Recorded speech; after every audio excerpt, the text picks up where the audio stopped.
For this budget too appears to be a squandered opportunity, equivalent to rearranging the airbags on a crashing car while assuring the passengers that the chassis is sturdy and they will feel better afterwards. This budget is praised for prudence, but prudence without vision or fairness is hollow. It ignores unemployment, it ignores rising living costs, and it ignores inequality, offering little to address the real struggles and aspirations of the Aam Aadmi. The government speaks endlessly of welfare, but its spending tells a very different story. Behind flashy announcements like chronic underutilization and administrative failure. Media reports show that of over 5 lakh crore budgeted for 53 major welfare and infrastructure schemes last year, barely 41% was spent in the first 9 months of the fiscal year. Take the Jal Jeevan Mission, allotted 67,000 crores, it managed to spend an astonishingly low 31 crores in 9 months. The much-touted PM Schools for Rising India scheme spent only 473 crores out of 7,500. Most shocking of all, the Pradhan Mantri Anusuchit Jati Abhyudaya Yojana, meant for the socio-economic upliftment of scheduled castes, utilized out of 2,140 crores, merely 40 crores. This is not governance, Mr. Chairman. This is headline management. Where promises are loud, like that horn, budgets are grand, but delivery is conspicuously absent. The budget this year has landed with a thud, not because of what it contains, but because of what it omits. Behind claims of fiscal prudence lie a more uncomfortable reality. The Indian state is shrinking, not by design, but by compulsion. Government expenditure as a share of GDP has declined over the past decade, briefly rising during the pandemic before reverting close to the 2016 levels, driven by stagnant revenue mobilization. Tax receipts have remained flat relative to GDP. Disinvestment has underperformed, and non-tax revenues increasingly rely on extraordinary transfers such as Reserve Bank of India dividends, an unsustainable substitute for a stable revenue base. More troubling is the shift in the tax burden towards individuals, bearing a greater share of the tax burden than corporations, despite sharp post-pandemic profit growth. To elaborate further, in fiscal year 2017, corporate taxes were 3.2% of GDP, personal income tax was 2.3% of GDP. In fiscal year 27, that is 10 years later, they are projected to be 3.1% for corporates and 3.7% for personal income tax of individuals. So your revenue is coming disproportionately from the individual taxpayers. Fiscal consolidation since COVID has been achieved largely through expenditure compression, presenting necessity as virtue and compulsion as choice. Within these constraints, the government has relied on low-cost measures such as tax simplification and targeted incentives, but the budget offers no credible medium-term framework linking spending to employment and productivity. Capital expenditure is emphasized, yet weak demand, stagnant wages, high youth unemployment, compressed welfare spending, and inadequate devolution to states all persist, leaving India fiscally disciplined but developmentally constrained, without the revenue capacity or strategic clarity to deliver real economic security for the Aam Aadmi. This is why, Mr. Chairman, this is what I call an underwhelming budget. Now let me look at specific sectors. M.S. Swaminathan had famously said, if agriculture goes wrong, nothing else will have a chance to go right. And this, I believe, is as good a starting point as any. Mr. Chairman, it's high time we stop treating agriculture as some issue that will sort itself out, because 46.1% of India's workforce and 60% of our population depend on agriculture and allied activities. Despite agriculture contributing 16 to 17% of GDP, it receives only 3% of this union budget, 1.62 lakh crore, which is a 5.1% cut from last year's 1.71 lakh crore. Now, this underinvestment is all the more alarming, Mr. Chairman, given the existential threats facing Indian agriculture today. This sector, vital as it is increasingly threatened by climate change and misaligned farming practices. Nearly two-thirds of the country are prone to drought, and the toll of weather-related disasters has been severe. Yet the Fasal Bima Yojana, meant to protect farmers, has failed. Flawed assessments and opaque settlements have reduced compensation to token amounts. 1 rupee, 3 rupees, 21 rupees, as your minister himself has acknowledged, turning protection into systemic injustice. Matters are worsened by cuts that leave the scheme at its lowest budget allocation in 8 years, fueling fears that new initiatives will repeat a familiar cycle of announcement without commitment, as seen last year when Gradley announced missions on cotton technology, pulses, vegetables, fruits, and hybrid seeds, all quietly faded with zero funding in the revised estimates. These announcements are like modern courtships, promises without commitment. That's what this government does to us.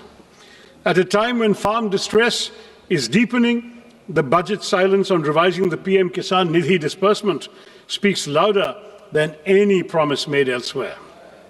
हमारे किसानों की आय दोगुनी करने का वादा तो आपसे पूरा हो नहीं पाया। कम से कम उनकी सम्मान निधि ही बढ़ा दीजिए। पिछले 6 सालों से ये सिर्फ 6,000 रुपए पर ही अटकी हुई है। While there is an imperative need for breakthroughs in research and development and AI-driven agricultural technologies, paradoxically, funding allocations for agricultural research and education have dipped by 4.8% from the previous year's 10,466 crore, that's now to 9,967 crore, decreasing precisely when the finance minister is announcing new AI schemes. And frankly, Madam, touting a new AI app when the majority of our farmers can't afford fertilizers, harvesters, or tractors seems rather detached from reality, except of the virtual kind. Now, this budget speaks at length about crops from cashews to coconuts, yet ignores one of agriculture's most persistent concerns, pepper. Once hailed as black gold, the sector is now in distress in my state. In Kerala, which is one of the country's leading producers of pepper, output has fallen from 40,000 plus tons to 30,000 tons and is projected to decline by a further 28.7% in the foreseeable future. The uncomfortable truth, Mr. Chairman, is that our spice market faces such deep challenges today that if history repeated itself, the British might not even bother looting us for it. Next to unemployment. This House has had this conversation far too many times. We recite the same statistics, express the same concerns, and then move on, while unemployment quietly worsens. The data at the end of 2025 makes one thing unmistakably clear. Rural unemployment has stagnated at 3.9%, while urban unemployment continues to rise, ending at 6.7% in December. The crisis is now starting to concentrate where aspirations and frustrations are colliding in our cities. And yet even the centre's flagship responses have failed to rise to the moment. Under the Pradhan Mantri Kaushal Vikas Yojana, barely 41% of certified candidates secured placements. More than half of those jobs were concentrated in just 5 sectors. And of the 1,380 crores released, 278 crores remained unutilized. The Prime Minister Internship Scheme tells a similar story. Allocation 10,831 crores.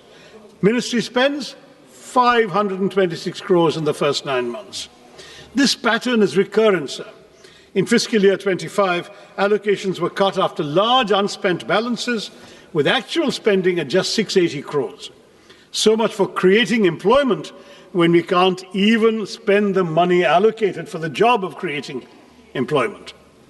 And what of gig workers, the backbone of our new economy? There is no mention of them in the budget. Their welfare has been deprioritized at a time when unrest grows over the absence of clearly defined benefits, time-bound claims, and appeals mechanisms, and mandatory disclosure of work hours, earnings, and deductions. This silence further weakens the gig workers' access to social security in practice. Any discourse about the workers of our country stands incomplete without a discussion about Manrega, now replaced by the ambitious VBG Ramji Act. It increased guaranteed work days from 100 to 125, introduced weekly wage payments, but at the same time it hollowed out the legal employment guarantee. While Manrega was demand-driven, fully centrally funded for unskilled wages, and rooted in decentralized planning, the new Act caps central funding through state-wise normative allocations, shifts 40% of the wage costs to most states, and allows the scheme to be paused for up to 60 days during the peak agricultural seasons, shrinking the real window of guaranteed work. Once a state's allocation is exhausted, workers' statutory right to employment effectively ends. This converts an open-ended rights-based program into a budget-restricted, centrally rationed scheme where fiscal ceilings override legal entitlements. The VB G scheme received a massive allocation of 95,000 crores in this budget, yet it has a major overlooked flaw that also needs to be addressed as soon as possible, Madam Minister. It attempts inclusion, but perhaps unintentionally drives technological exclusion. Manrega trusted the panchayats and gram sabhas to plan work based on local needs and community strengths. But the G Act mandates dashboards with GIS tools, PM Gati Shakti layers, central digital stacks.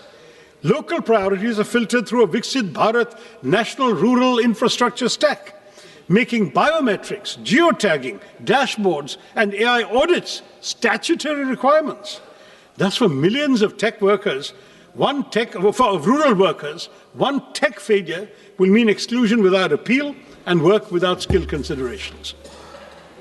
Now, when you have millions struggling to find work, Mr. Chairman, the least the government can do is to ensure that they move freely across the country to seek opportunities. But here too, Mr. Chairman, we see a pattern of neglect that is as consistent as it is shameful. Nowhere, I might add, is this neglect of connectivity clearer than in Kerala. Despite repeated demands for new railway lines to decongest existing routes, the state finds no mention in the Finance Minister's much-touted 7 high-speed railway corridor initiative. One is compelled to ask, does strategic connectivity end where political inconvenience begins? The consequences of this neglect are borne daily by passengers and railway staff alike in my state. Chronic overcrowding has pushed passenger capacity to dangerous limits. Sanitation has visibly deteriorated. Even basic facilities remain inadequate. It's telling, Mr. Chairman, that locomotive pilots entrusted with the safety of thousands are forced to work without assured access to toilets. For passengers, the experience is no better. Overcrowded coaches, unsanitary conditions, and a steady erosion of dignity that no glossy brochure can conceal. These failures are structural, they're not incidental. The railway sanction strength across categories stands at over 2 lakhs, yet only about 1.59 lakh employees are in service. This staffing deficit compromises safety, delays operations, and stretches frontline workers beyond reasonable limits. A railway system cannot run on announcements alone. Continued underinvestment in capacity, personnel, and basic human conditions risk turning the nation's lifeline into a symbol of administrative exhaustion. And it's not just railways, Mr. Chairman. We hear of national corridors and maritime ambitions. But Viഴിഞ്ഞം Port, India's gateway to global trade, our only port that can host the world's largest container ships, is treated as a local afterthought, with no central support announced for the road and rail connectivity that is hampering its potential as a world-class transshipment port. Similarly, while 20 new national waterways are to be operationalized, it remains unclear how many, if any, will benefit Kerala. Ship repair ecosystems are promised in Patna and Varanasi, but not in a state with 44 rivers and a rich inland waterway network. Our coastal communities, Mr. Chairman, face the deadly peril of sea erosion that has already leached so much of our territory into the sea. But there is no money for the sea walls and groins so essential for coastal protection. I have been raising this repeatedly in the House over the last 15 years. The centre tells me it's the state's problem. The state says it has no money. So we continue losing our territory, our seafront, to the marauding ocean. The lives and livelihoods of our fisher folk mostly living below the poverty line, are apparently of no concern to our budget makers either. And if maritime connectivity disappoints, Mr. Chairman, should we rely on the air? The regional connectivity scheme, which promised to give wings to the armed Nagrik to lift aspirations off the ground, make the skies accessible to all, yet today, many of those promises lie grounded. Nearly a decade on, at least 11 airports launched under UDAN have seen flights taper off or disappear altogether. Runways without aircraft, terminals without passengers, skies conspicuously empty. Last year, we were promised a modified UDAN with 120 new destinations and 4 crore passengers. But in this budget, Mr. Chairman, UDAN does not even earn a mention. Not just that, but for fiscal year 24-25, a total of 81 airports owned and operated by the Airports Authority have incurred financial losses. Duopolies have led to declining service quality, with the Indigo fiasco exposing the vulnerabilities of our airline industry. When aviation policies cannot stay airborne beyond announcements, one must ask whether this government is still committed to democratizing the skies, as it claims, or rather, as the minister claimed last year. Mr. Chairman, if connectivity cannot move people physically, one would hope education might lift them socially and economically. But here too, we see a betrayal of promises. India speaks of global excellence while presiding over domestic neglect. The national education policy promised 6% of GDP for education. Years later, spending remains at barely 4%, with the union government contributing only 0.4% and leaving states to shoulder an unsustainable burden. The consequences are visible and damaging. Over 1.5 lakh schools lack electricity, thousands lack toilets, ramps, or basic facilities for children with disabilities, and the foundations of learning continue to crumble even as we advertise world-class universities. This neglect hits the most vulnerable the hardest. For scheduled castes, enrollment falls from 99% at the preparatory stage to 70% at the secondary level. For scheduled tribes, from 99% to just 67%. These numbers reveal a system where poverty pushes students out of classrooms and into premature work. We are told artificial intelligence will shape our future, yet only 52% of government schools have functional computers. Just 58% have internet access. Where is artificial intelligence going to come to these schools? Technology without access is not transformation, Madam Minister. It is exclusion by design. Continued underfunding paired with grand promises will not uplift our children. It will mortgage India's future at a discount. Mr. Chairman, if education is one pillar of development the government should care about, health is surely the other. Budgets may speak in numbers, but nations are built in flesh and blood. And any budget serious about India's economic potential must invest in human capital, because healthcare is not charity, it is foresight. Yet public health spending remains below 2% of GDP, missing even the government's own promise of 2.5% after COVID. An allocation of over 1 lakh crore to the health ministry may sound impressive, but ambition must be measured in proportion, not in numbers. The consequences are now visible beyond government hospitals. Since 2019, over 600 private hospitals have exited the Ayushman Bharat Jan Arogya Yojana, revealing the fragility of coverage without delivery. Insurance that arrives late is merely distress deferred. Meanwhile, the fundamental determinants of health, clean air, safe water, nutritious food, and mental well-being continue to deteriorate even as disputes rise and mental health indicators worsen. A nation that seeks economic greatness cannot afford to economize on the health of its people. While you propose, Madam, exempting 7 additional rare disease drugs from import duties, your centers of excellence for rare diseases are few, unevenly distributed, and unable to utilize even the insufficient funds allocated, leaving thousands of patients to die every year for lack of treatment. And nowhere is this pattern of neglect more glaring than in the case of the long-promised AIMS in Kerala. First year of the NDA government, the promise was announced. The promise still remains unrealized. A state with one of the strongest public health records in the country continues to wait, while this budget, like its predecessors, offers neither clarity, nor timelines, nor urgency. 22 aims have been sanctioned across India, Mr. Chairman, but when it comes to Kerala, the silence is deafening. And aims that is not even a dot on a map is not institution building, it is institutional disregard. Kerala does not lack need, capacity, or credibility. What it lacks, it seems, is visibility in this government's priorities. Why, Mr. Chairman, is Kerala invisible to this government? I'd like to know. Equally telling is the silence on air pollution. After months of public outrage and choking headlines, the finance minister's speech found space for everything except the air we breathe.